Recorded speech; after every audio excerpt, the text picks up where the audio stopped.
سانحہ ترلئی میں خودکش حملہ آور کو روکنے والے شہید ملکان کے اہل خانہ کے لیے فلاحی تنظیم JDC نے 1 کروڑ روپے کا اعلان کیا ہے۔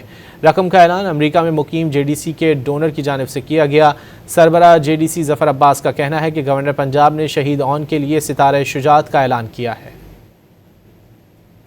سانحہ ترلئی میں خودکش حملہ آور کو روکنے والے شہید ملکان کے اہل خانہ کے لیے فلاحی تنظیم JDC نے 1 کروڑ روپے کا اعلان کیا ہے۔ رقم کا اعلان امریکہ میں مقیم JDC کے ڈونر کی جانب سے کیا گیا۔ سربراہ JDC ظفر عباس کا کہنا ہے کہ گورنر پنجاب نے شہید اون کے لیے ستارہ شجاعت کا اعلان کیا ہے۔ سانحہ ترلئی میں خودکش حملہ آور کو روکنے والے شہید ملکان کے اہل خانہ کے لیے فلاحی تنظیم JDC نے 1 کروڑ روپے کا اعلان کیا ہے۔ رقم کا اعلان امریکہ میں مقیم JDC کے ڈونر کی جانب سے کیا گیا۔ سربراہ JDC ظفر عباس کا کہنا ہے کہ گورنر پنجاب نے شہید اون کے لیے ستارہ شجاعت کا اعلان کیا ہے۔